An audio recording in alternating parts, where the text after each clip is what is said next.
Hello and welcome to your favorite YouTube channel, Cartoonist Kayfabe. My name is Jim Rugg. I'm Ed Piskor. Before we dive into today's video, I want to remind everybody of Cartoonist Kayfabe-tober coming up. Possibly by the time you see this video, it will already be Kayfabe-tober time. This is a list of prompts for this year's drawing for our audience. A lot of creators in our audience. We've had some really fun previous Kayfabe-tobers, and I even enjoy putting together these lists every year, Ed. Yeah. Trying to think of stuff that will be fun for everybody to draw. We've got some of my favorites on here. I'm looking forward to things like Nintendo Saturday morning cartoons, 80s black and white explosion, of course, but a whole bunch of different stuff here. Hopefully some of your favorites out there, and hopefully some new stuff for you to challenge yourself creatively. Take a shot of this screen or follow us on social media. You can find it. We'll post the list there, and we'll also share some of these. So be sure and tag us whenever you start doing the Cartoonist Kayfabe-tober 2023. We also have a Cartoonist Kayfabe Patreon. There are 3 different levels there that will get you access to our videos ahead of time before we release them to the public. And at the King Kayfaber level, you will get access to all of our videos first because you get to sit in on the recording session as we are speaking right now. We have a room full of Cartoonist King Kayfabers watching us, adding to the conversation, offering insights that we just don't have. So take a minute to look at our Patreon, see which level fits you best, and it'll give you a leg up on the Kayfabe effect. When we look at a book that you want to add to your collection, if it's rare, if it's hard to find, you'll be the first one in line buying it before the prices go up and before it disappears from everybody. Finally, we are a daily comic book YouTube channel. We have been doing this for several years. We have probably 1,500 videos available. If you look on the search box on our YouTube homepage, you can put in your favorite comic book or creator and see if we've already covered them. 1,500 videos, chances are we have looked at the big books that you remember from your comics reading. But if not, let us know what we should add to our reading list. And with that said, let's take a look. Unity. Time is not absolute. This was the big crossover from Valiant in the early 90s. Valiant had been building their superhero universe for probably about a year, maybe a year and a couple of months. And this is Jim Shooter era Valiant. He leaves the company shortly after Unity ends. So it's kind of like the first year, 14, 15 months is the Jim Shooter era for Valiant. It is an era of comics that I know are fondly remembered. We've looked at a few different titles during this time, but Unity was, I think, the big kick down the door and announced to everybody, pay attention to Valiant Universe. And one of the brilliant gimmicks was this first, the issue 0, free. I think you had to order certain minimums if you were the comic shop. But if you met those minimums, you would get a stack of Unity number 0 starting off this 2-month crossover. And kind of brilliant at a time of gimmicks in that speculator boom. What was their gimmick? A free. Give it out. The first dose is free. If you want more, you got to come back. And that, ladies and gentlemen, is why you will always see these Valiant comics for a quarter or less in these back issue bins. This is why Bill Boyshell goes to, like, estates that are cleaning out and hears that there are 8 long boxes of comics, and each long box has maybe 10 to 20 issues of, Magnus Robot Fighter or Exo Manowar or something like that. Jim Shooter, also creator of the basic idea concept of Secret Wars. Yes. Which was an effort to get all of the, Marvel canon together under one umbrella. If Spider-Man sells a comic whenever he's a guest star, well, what about Spider-Man and Captain America and X-Men and all of those guys? The problem is, man, those were long-standing institutions at that point, 20-year-old comics that have built a giant equity in American pop culture. So to have them all under one umbrella, total revolutionary move and very exciting. Maybe we never saw the X-Men meet Incredible Hulk and see them do their thing. This you can't force this kind of thing, but God damn it, if Jim Shooter ain't gonna try. Yes, and the free issue 0 is not the only smart idea I think he had on this crossover. The first month of issues were all by covers by Frank Miller, made one big image. The second month, Walt Simonson. So they were trying hard. They wanted you to buy all 8 of these books. And at least that's a manageable number compared to where we are today when it comes to crossovers and numbers of titles that are published. I think this was relatively successful at the time. We still, I'm sure we'll get some interesting comments under this video. We still hear from people who are very much fans of this Valiant era.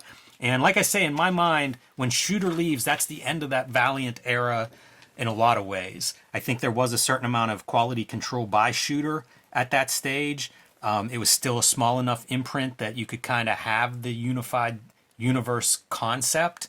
But for whatever reason, he is let go, and things kind of go down, if it's possible, in quality. How about this? Signed copy. Had no idea it was a signed copy until this week. Jim Rugg from Indiana University went and got his copy signed by Jim Shooter. Waited in line. That is not true. Cut that. Who's editing this episode? So here's your basics outline of the Valiant universe as it stood at this time. One of the highlights for me for this issue is Barry Windsor-Smith doing pencils. Barry Windsor-Smith was coming off of a 10-part backup in Solar Man of the Atom. It's collected in a trade paperback. That's maybe the next thing that I look at in an attempt to see, like, why do people love Valiant? I'm trying to answer this question. Cartoonist Kayfabe is brought to you by the books that we make, and we have a lot of stuff coming out in the very near future. Sooner than later, in mid-October, comes the Hip Hop Family Tree Omnibus for the 10-year anniversary of my Hip Hop Family Tree series. After that comes X-Men Grand Design Trilogy, which collects all 3 volumes of my X-Men Grand Design comics. There are 2 trades of Red Room out there right now. Anti-Social Network and Trigger Warnings, but the third, called Crypto Killers, is coming out in January. Jimmy's been self-publishing some comics and magazines lately. The Black and White zine, 1986 zine, and True Crime Funnies are coming to you sooner than later. October, what date? 26. 26 is going to be a sale at his website. Make sure you jump on that. Finite copies available. Street Angel, Princess of Poverty is coming to you in November. It is a companion piece to the Street Angel Deadliest Girl Alive trade paperback, and before you is a bibliography of all the stuff that we have on the stands to date. Now let's get back to the video. But I developed the idea for Barry Windsor-Smith art. I'm a big fan of his stuff, but I say pencil, ink, and color. If he does 2 out of 3 of those, you're probably in great shape. If he does 1, there's some room for quality control slippage. You're right. And Bob Layton on the ink duties here, which, by the way, like this splash, not so bad. Like, there's great volume on her legs and stuff like that, a decent attention to light source. I recently heard, it might have been Neil deGrasse Tyson talking about, like, they've come up with this idea that, like, this is a black hole, that if you can get into the middle of the black hole, like, you can be golden, and, like, on the other side of it, there could be, like, this whole other universe, blah, blah, blah. But if you touch the sides, that's when you get turned to, like, spaghetti. It just, like, rips you apart. So I like to think, you know, this guy's touching the side. But that's what happens. She's getting kind of sucked into a black hole. So what Jim Shooter has built for himself here is an insurmountable task. It's completely not possible to do what he's hoping to do, but he's going to give it a shot. And he's got to get all these characters set up to have this big giant crossover. What do you need for something like that? Like, you know, in a perfect world, you need to know who the characters are, and you need to know what they want. Maybe in superhero comics, the best way to set up an obstacle would be to have a bad guy who maybe wants the same things that the good guys want, but for different purposes. We need to know who these characters are a bit, and how they fit in to this situation, and maybe some of their dynamics between one another. This is 20 pages or something, 22 pages. It's very thin. There's not enough real estate to get any of that across, so it comes off extremely thin in content.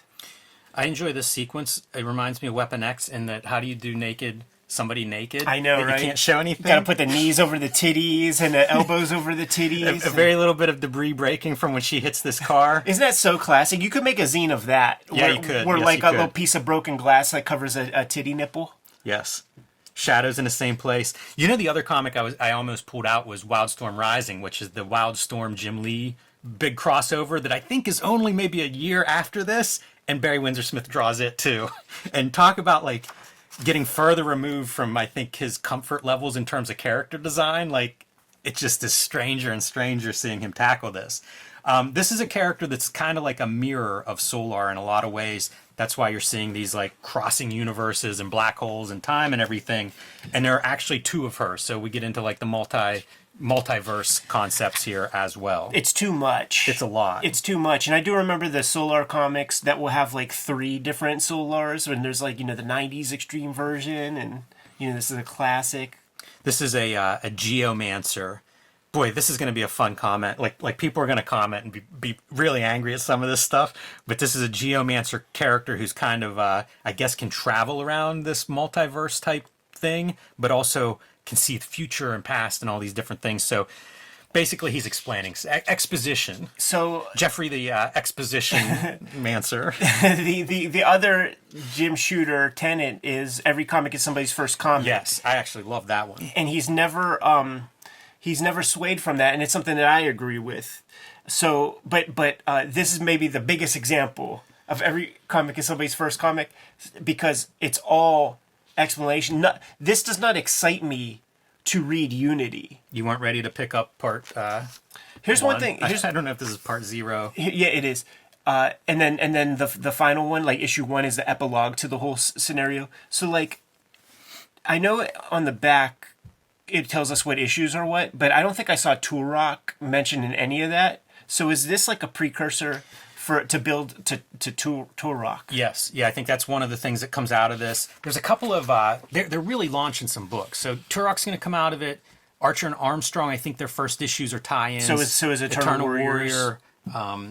I think Geomancer gets his own book, but I think that's down the line. Shooter was not giving him his own book. Maybe that was the problem with Shooter and management. Yeah. It wasn't about Donnie Betts showing up in issue 2 of Shadow Man, and not issue 1. Could have been. I don't see him in Unity, by the way. Shadow Man? Yeah. Oh, not Donnie Betts. So you see this like weird netherworld where all of time exists at once. Dinosaurs and high-tech science fiction stuff, robots flying on those dinosaurs. It's a weird comic. Yeah. And look at the color too. I always thought of the Janet Jackson Valiant coloring as being almost like painted blue line style, but then you see this early sort of, is that airbrush or is that airbrush. digital? It's practical. Yeah, like it's practical. When there were several teachers of mine at the Kubert School who were part of NABRO, and they had blue lines of Valiant pages and stuff like that. So that was the move, and they would use markers, and what they're doing washes with is Doc Martin dyes. Yeah, I've never played with those. It always kind of makes me wonder, because now and then you'll see that stuff, like the blue line stuff. I think a lot of that was Doc Martin dyes. Yeah, it is, and the thing is, it's aniline dyes that are meant to show. It's not meant to make art, really. Mm-hmm. Like, those were just indicator marks for the guys cutting color separations. But Joe Kubert would paint, like, the Sojourn covers and stuff, is Doc Martin dyes. And whenever he would do color works, it would be Doc Martin.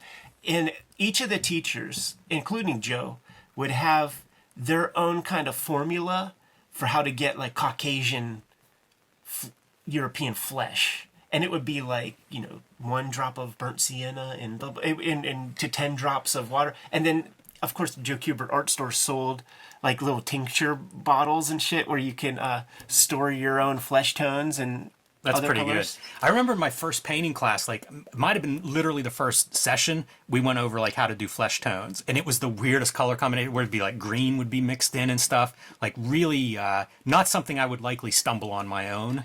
Yeah. Counterintuitive color combinations to get like a flesh tone. And if you play with the Doc Martin dyes, it is so extremely vibrant. I called it high octane on the channel before.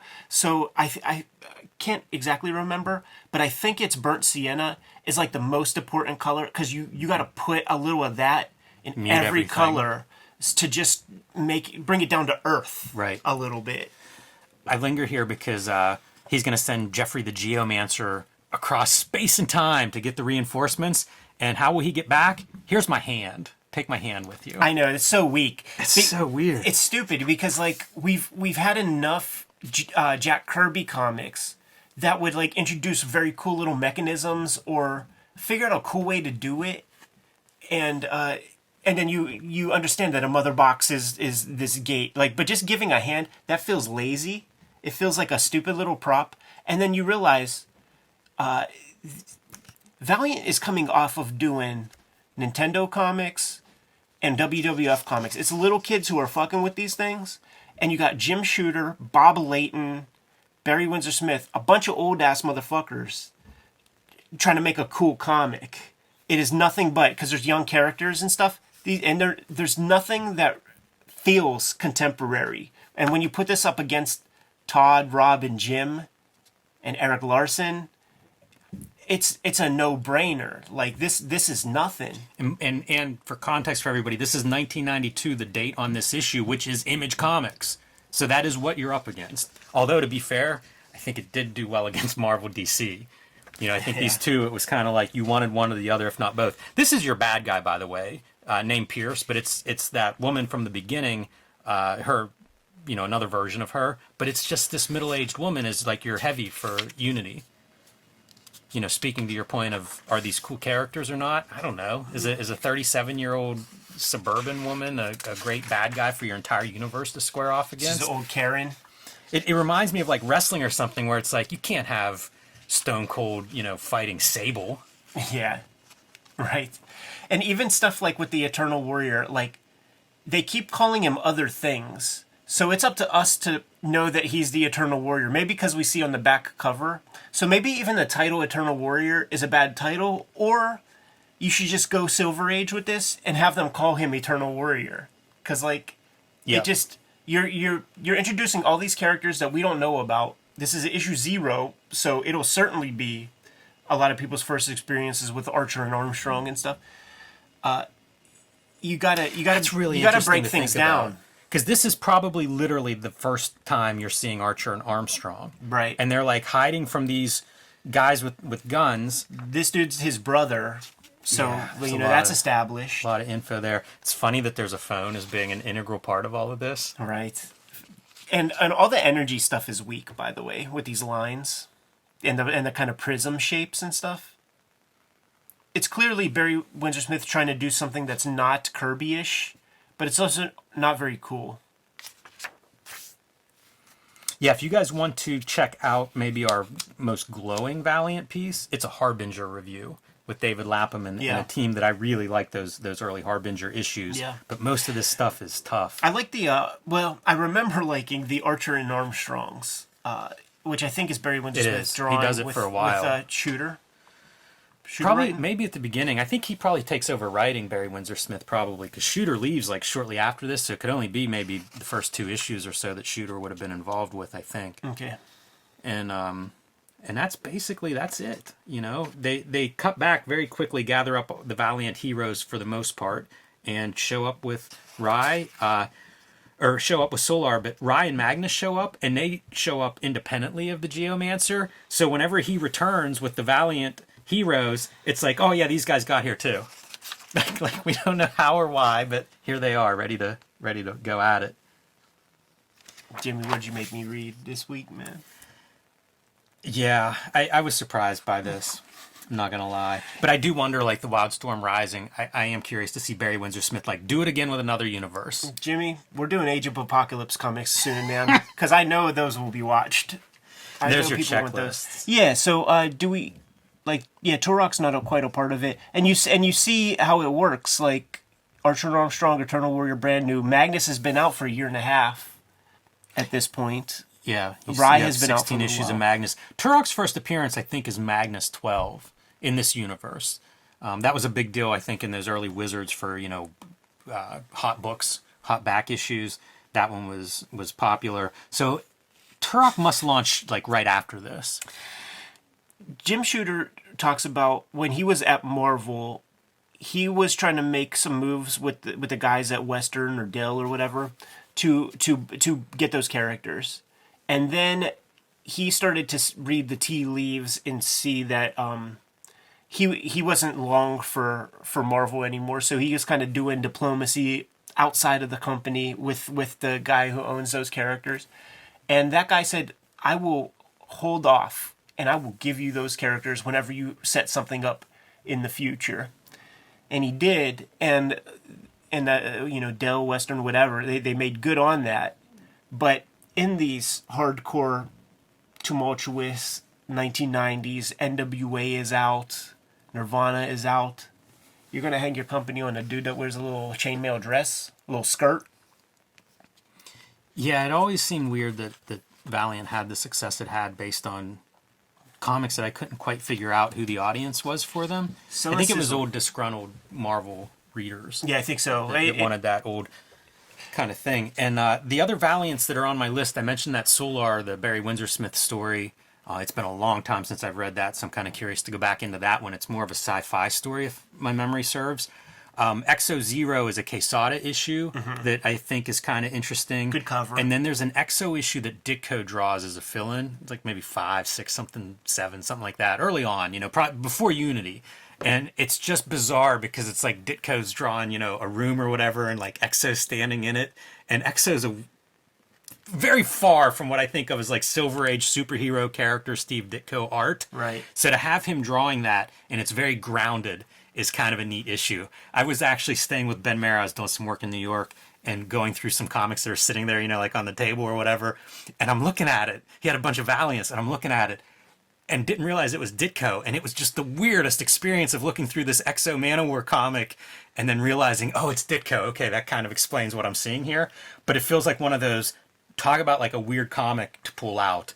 I'm curious to revisit it. I don't know if that's good fodder for this channel or not, but it does seem like we ought to be able to sculpt some kind of title with Ditko and Exo Manowar. And it's such a weird period for comics, because like Barry Windsor Smith, he's back on the scene after Weapon X, and has a very high buying temperature, and Shooter loves him, and Jim Lee certainly loves him, pulled a lot of strokes from him. I bet this might have been some of his best, it had to be his best money years. that's interesting. Yeah. I think this did well, like they kind of rig it that you've got to buy a bunch of books to get to this point. So I do think it did some numbers. Yeah, totally. And like you said, I didn't get this back in the day. I found it in a quarter bin. But unfortunately, these Valiant books in the canon of Barry Windsor Smith's artwork, and maybe it is because of like the interference with like a Bob Layton inker or something, but it's a blemish because we know how he draws and we know what he can do, and these are very much phoned in. And I hope he cashed some checks, man. Like I hope he made some bank, but his name is being used to sell these things because this is direct market comics. There's no kid who's coming across this comic at like a Rite Aid or something. So you have to have. They're hoping that some of the baggage of direct market comics kind of like gets caught up on this stuff. So it's like, oh yeah, Barry Windsor Smith, but then you get it, and it's kind of like a fizzle. It's a sad thing. That's how I felt this week reading this. Yeah. I used to say like this is the Valiant and Image, the alpha and omega of '80s Marvel. Yeah. And this is certainly that the old style versus Image being that post-shooter new style. And I think at the time it might have been refreshing because Marvel was a mess in the early '90s in terms of how style and trying to make everybody draw like Jim Lee and Rob Liefeld. Like it was just bizarre, those comics, once the Image guys left. This made a lot of sense, I think, to people at that time. But now you jump ahead 30 years and you look back and it's like this comic almost feels like it's 40 years old or something. Like the weird time elements of this, not that out of place in 1992, a whole different like Silver Age or something when you look back on it from today's vantage point, I think. Yeah, it's true. And when you see those names in the credits box, it's very clear that it's a kind of a response to the popular comics of the day, but now you're fighting upstream with what people are interested in and what people are buying by doing this. And I was buying comics from a hardware store or something around this era that would do like multi-packs and shit, and it would have like one Valiant and like 2 kind of Image books or something, and you just put that Valiant to the side, and then you enjoy your issue of Trencher and like Shaman's Tears or whatever. Boy, that's a rough 3-pack. It would be the Dollar Tree that would have that, and then it would start to be like Lightning Comics would show up in that shit. But that's I never paid cover price for a Valiant comic in my life. I remember buying a bunch of them. Whenever the back issue, when everybody's just hemorrhaged their back issues, I bought like all the Shooter back issues of Valiant for I think a quarter. I think I got them at that Monroeville, the Still City Con one time, walking through there, because people were just dumping those back issues. And for a long time, the Valiants were always marked up. Yeah. And then it was like at some point, like the back issue market just fell apart and you could just scoop these things up for nothing. And so I ended up with like that original. I think I have all the original, like the shooter issues. It's kind of neat, but it's also, like I say, it feels like a bygone era. Yes, some of those early boxes that my dad got at the flea market, the plastics, the bag and boards would have the prices that this guy was shooting for, and because of that, some people bought some of that stuff. So like, I don't have full runs, but I have like almost full runs with maybe one or two that got bought out by some fucking sucker. But I remember, like, if I go grab that Eternal Warriors, because I still had the bags and boards and stuff, this dude wanted $15 for it. My dad paid $8 for the whole box. Yeah, right, yeah.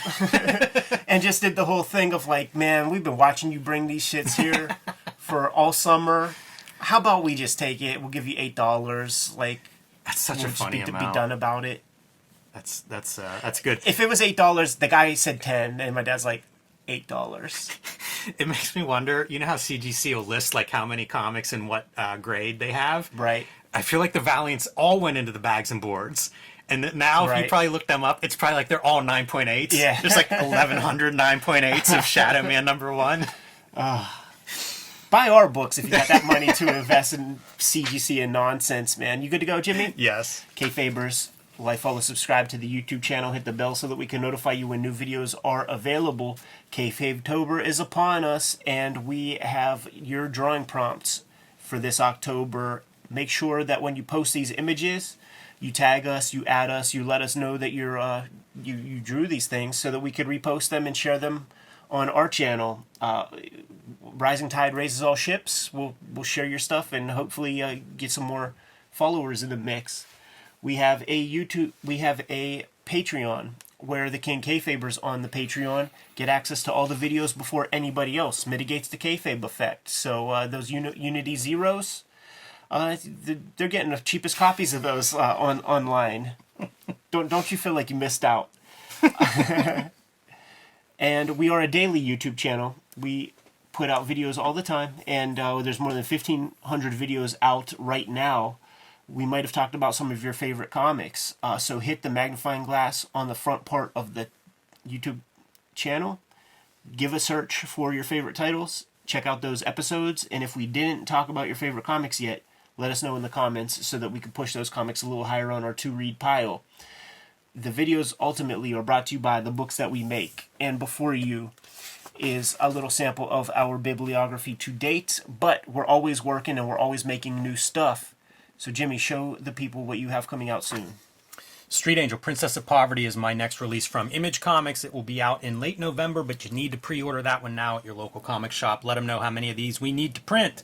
This is a companion book to Street Angel, Deadliest Girl Alive. If you get Princess of Poverty and Deadliest Girl Alive, you will have all of the Street Angel comics that I have made to date under one unified set look. So pick that one up if you haven't already, and pre-order Princess of Poverty if you haven't already. I have been self-publishing some zines and comics lately. The BW zine celebrating the black and white explosion comics of the 80s. The 1986 zine celebrating the greatest year in comics history. And True Crime Funnies, 3 nonfiction stories in this first issue, including a couple of wrestling yarns. I am going to be selling all of these in a holiday/fall sale starting October 26th on jimrug.com. If you can't wait that long, you can join me on patreon.com/jimrug, where you can download and read a bunch of my out-of-print zines and mini comics.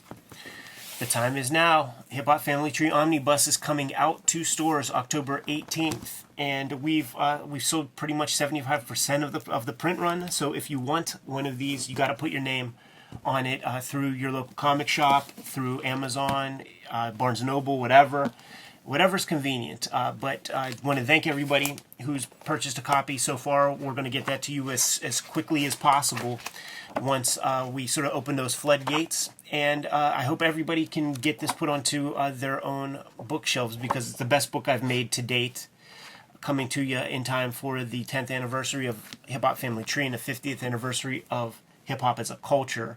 So thank everybody who ordered it so far, and we'll try to fulfill those orders ASAP. X-Men Grand Design Trilogy trade paperback comes out in November. and we are compiling all of my X-Men Grand Design works in one cover, which is cool because some of those volumes are out of print right now. Red Room has been the focus for the past couple of years. 2 trade paperbacks of that are out there, Anti-Social Network and Trigger Warnings.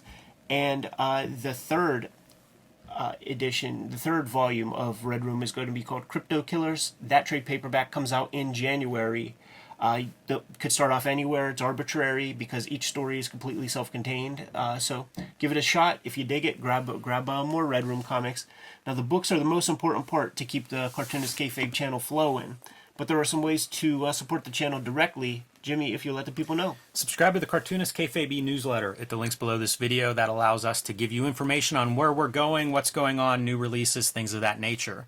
You can also pick up Cartoonist Kayfabe t-shirts, merchandise, mugs, fanny packs, stickers, and lots more at our spread shop. That link is also under the video in the show notes. All good ways to support the channel. Jimmy, give them those final marching orders and we'll be on our way. Read more comics.